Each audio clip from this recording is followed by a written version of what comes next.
मोहल्ले में या गली में या स्कूल के सामने कुछ अजीब तरह के साइकिल पर बैठे लोग कई बार पैदल ही आते थे और तरह तरह की मिठाइयां बेचते थे। अब चूंकि शहर तो था नहीं, कोई बहुत बढ़िया कस्बा तो था नहीं, छोटा सा गांव था, तो वहां की जो मिठाइयां थी वो भी अजीबोगरीब थी। उनमें एक मिठाई होती थी हवाई मिठाई, उसको रुइया मिठाई भी कहते थे गांव में, भोजपुरी में।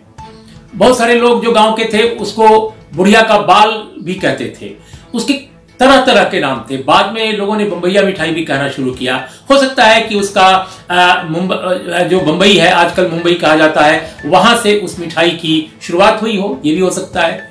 तो ये जो मिठाई थी वो लाल लाल गोल गोल एक रुई जैसी चीज होती थी और उसमें बिल्कुल कोई वजन नहीं होता था। बच्चों को देखने में बहुत अच्छा लगता था और जैसे ही मुंह में डालो खत्म हो जाती थी। तो अभी हमारे देश में जो इतनी बड़ी महामारी, पूरी दुनिया जिस महामारी से निपटने के लिए अपनी पूरी कोशिश लगा रही है, तमाम दुनिया के देश अपने जीडीपी का बहुत बड़ा हिस्सा इस पर खर्च कर रहे हैं। हमारे देश में जो मौजूदा हमारी सरकार है उसने महामारी से निपटने के लिए 20 लाख करोड़ रुपए के पैकेज का ऐलान किया। मंगलवार को माननीय प्रधानमंत्री ने राष्ट्र के नाम अपने संबोधन में ये जो मिठाई की बात मैंने की, ये जो रुई मिठाई या गोली मिठाई या बम्बैया मिठाई जो हमारे गांव में उन दिनों बिका करती थी, मुझे बिल्कुल वो मिठाई याद आ गई कि ये हवाई है। इसमें कुछ है नहीं, ये दिखाने के लिए बड़ी खूबसूरत है, गोल लाल गुलाबी, मीठी भी है, लेकिन अगर आप इसका स्वाद लेना चाहें, इसका आनंद लेना चाहें तो कुछ है ही नहीं इसके अंदर। तो यहां तो आनंद की बात नहीं है, यहां तो राहत की बात है। और इस पूरी के पूरे पैकेज में जो चीजें हैं, देखिए इसमें अगर इसको कैटेगराइज किया जाए इस पूरे पैकेज को, तो इसमें 3 पहलू हैं। एक तो जो कुटीर और छोटे लघु जो हमारे मध्यम उपक्रम है, उद्योग हैं, उनको एक सहायता देने का ऐलान किया गया है 3 लाख करोड़ में। और दूसरा जो हमारा रियल एस्टेट क्षेत्र है, जो निर्माण क्षेत्र है, भवन निर्माण और तमाम तरह के जो रेजिडेंशियल, तमाम तरह के जो कंस्ट्रक्शंस हैं, रियल एस्टेट के लिए भी इसमें ऐलान किया गया है। तीसरा जो है टैक्स रिलीफ है तरह तरह की, और उसमें मेजर यही है कि जैसे खासकर मध्य वर्ग, निम्न मध्य वर्ग के लिए कि तारीखें बदल गई हैं, तारीखों में विस्तार दिया गया है कि आप बाद में भी इन चीजों को जमा कर सकते हैं। वैसे ही जो उपक्रम है उनको थोड़ी राहत दी गई है।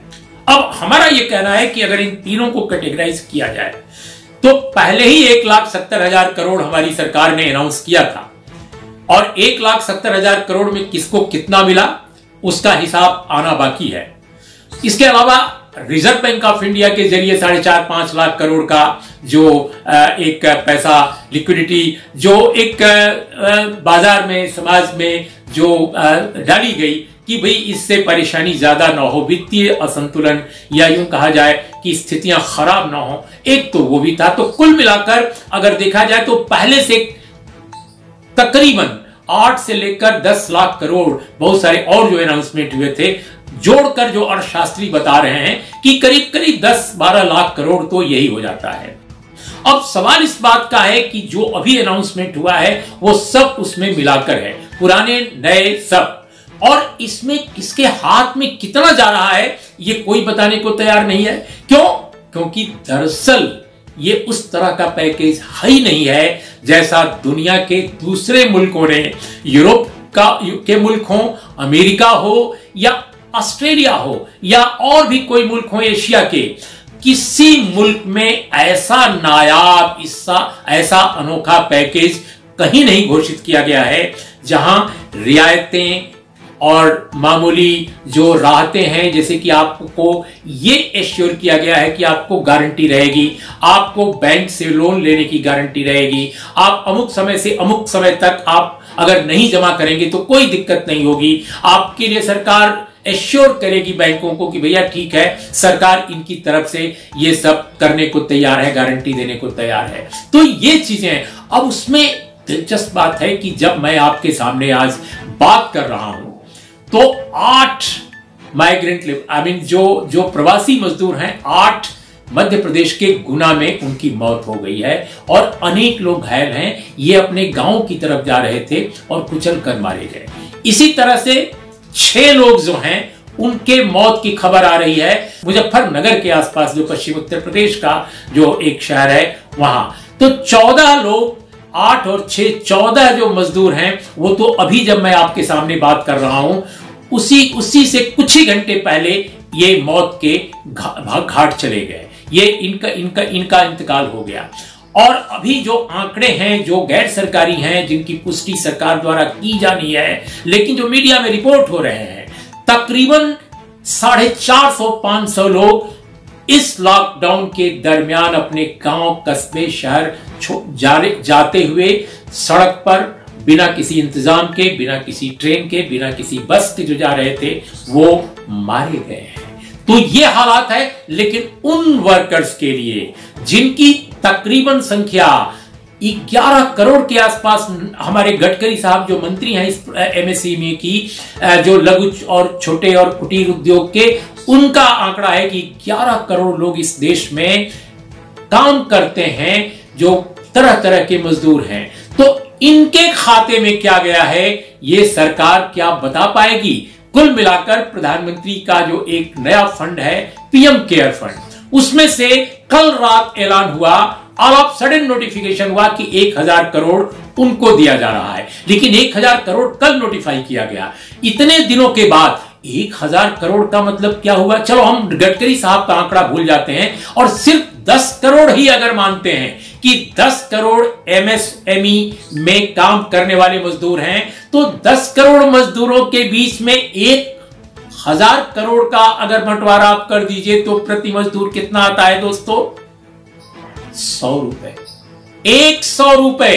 क्या 100 रुपए में एक मजदूर अपने विस्थापन को, बेरोजगारी को और फिर से बसने को, उसमें क्या हो सकता है? शायद एक दिन का भी इंतजाम नहीं होगा। तो ये हमारी सरकार है जो हमारे देश के मजदूरों के लिए जो उत्पादन की सबसे बड़ी जो कुंजी है, जो सबसे बड़ी ताकत है, उसके लिए उन्होंने ये इंतजाम किए हैं। और दोस्तों सबसे बड़ी बात है कि ये जो राहत और रियायतें और इनेबलिंग जो एटमॉस्फेयर, यूं कहा जाए इसको हिंदी में कि अनुकूल माहौल इंडस्ट्री को या छोटे मझोले उपक्रमों को बनाने का जो तैयार करने का इस पैकेज में इंटेंशन है सरकार का, दरअसल कोई बुरी चीज नहीं है, बहुत अच्छी चीज है, मैं अप्रिशिएट करता हूं। लेकिन ये महामारी के दौरान का ऐसा पैकेज नहीं हो सकता। इसको 2014 से लेकर 2019 के दिसंबर महीने तक या इवन 2020 के जनवरी महीने तक अगर हमारी सरकार ने ऐसा पैकेज किया होता तो मैं या कोई भी कहता कि हाँ एक बहुत बढ़िया कदम है, ठीक ठाक कदम है। लेकिन महामारी एक अलग चैलेंज है। इस महामारी ने न सिर्फ मेडिकल इमरजेंसी पैदा किया है बल्कि हमारी अर्थव्यवस्था को चौपट किया है। और तीसरी बात कि हमारे जो गरीब लोग हैं उनके सामने सबसे बड़ा संकट पैदा किया है। लेकिन उसके लिए ये जो पैकेज है एक नॉर्मल दिनों का पैकेज हो सकता है। अरे भाई नोटबंदी 2016 के नवंबर महीने में हुई, उसके बाद इस देश में एमएसएमई जो थी वो विध्वंस हो गया पूरे देश में। बहुत बुरा हाल था उनका, छोटे मझोले उद्योगों का, उपक्रमों का। उस वक्त ऐसा पैकेज अगर आता 3 लाख करोड़, क्या हम कहते हैं 5 लाख करोड़ का भी आता, तो कौन नहीं उसकी तारीफ करता। लेकिन ये जो रियायतें, ये जो इनेबलिंग एटमॉस्फेयर क्रिएट करने का आज ऐलान हुआ है, मैं समझता हूं कि ये टाइम नहीं है। तो कहीं ना कहीं ये भटकी हुई प्रायोरिटीज का मामला है, एक डाइवर्टेड प्रायोरिटीज का मामला है। और दिलचस्प बात है कि आज भी हमारी वित्त मंत्री, जब मैं आपके सामने बात कर रहा हूं इसके कुछ ही घंटे बाद, थर्सडे को भी वो एड्रेस करेंगी, शायद आगे भी एड्रेस करेंगी। ऐसा लगता है कि सरकार ने प्रबंध किया है कि कोई बड़ा मंत्री, कोई महत्वपूर्ण विभाग का मंत्री अब अक्सर ब्रीफिंग करता रहे ताकि लोगों को यह लगे कि सरकार कुछ कर रही है। लेकिन सरकार क्या कर रही है? हमारे अगर सड़कों का हाल आप क्या समझते हैं कि हमारे सड़कों का, हाईवेज पर और रेल की पटरियों पर मरने वाले जो मजदूर हैं, जो भारतीय हैं, जो यहीं के नागरिक हैं, क्या उनकी तस्वीरें पूरी दुनिया में नहीं जा रही हैं? क्या लोगों को मालूम नहीं हो रहा है कि भारत में क्या हो रहा है, भारत कैसे कोरोना से फाइट कर रहा है?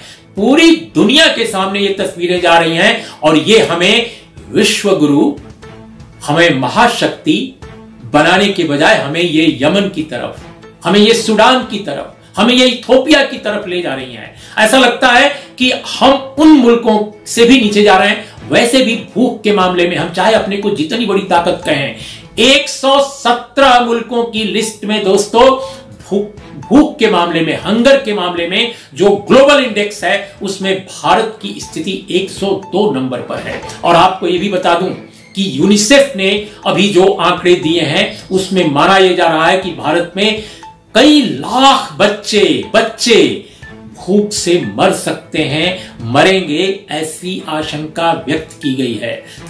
तो बिल्कुल अंत में चलते चलते दोस्तों मैं ये कहूंगा कि अपने देश में जो अभी हालात हैं उसमें हमें आत्मनिर्भर भारत का स्लोगन दिया गया है, आत्मनिर्भर भारत। अब मुझे नहीं समझ में आता कि मेक इन इंडिया कहां गया, आयुष्मान भारत कहां गया, स्वच्छ भारत कहां गया, विश्व गुरु भारत कहां गया, न जाने कितने स्वच्छ भारत, ये भी एक बहुत बड़ा नारा था।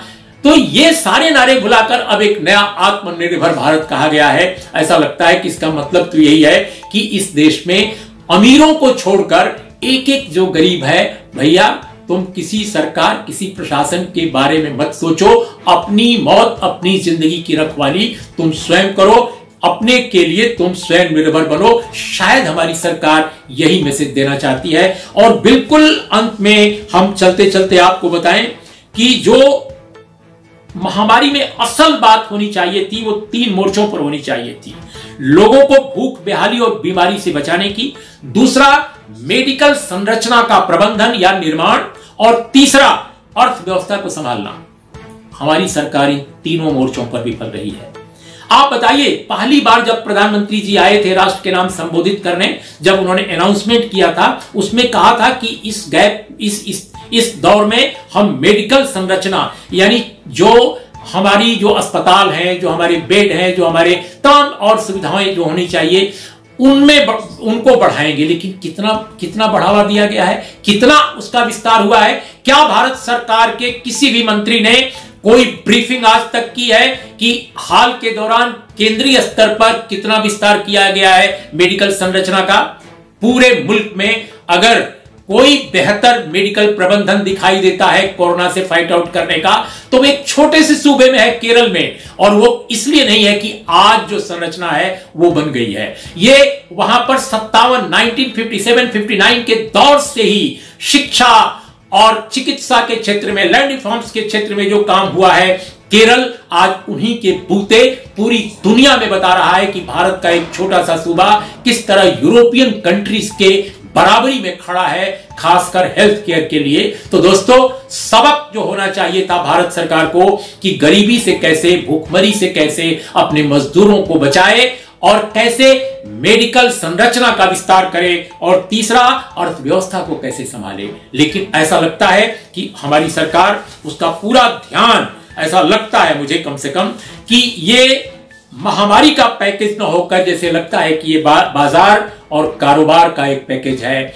जो कुल मिलाकर जो राहतें हैं वो हवाबाजी की तरह हैं। इसीलिए मैंने कहा कि ये हवाई मिठाई है, या यूं कहा जाए ये रुइया मिठाई है, जो भी आप इसको कह लीजिए। तो ये मुझे लगता है कि सरकार को इस पर फिर से विचार करना चाहिए, और केवल प्रचार से नहीं होगा, उपचार से होगा।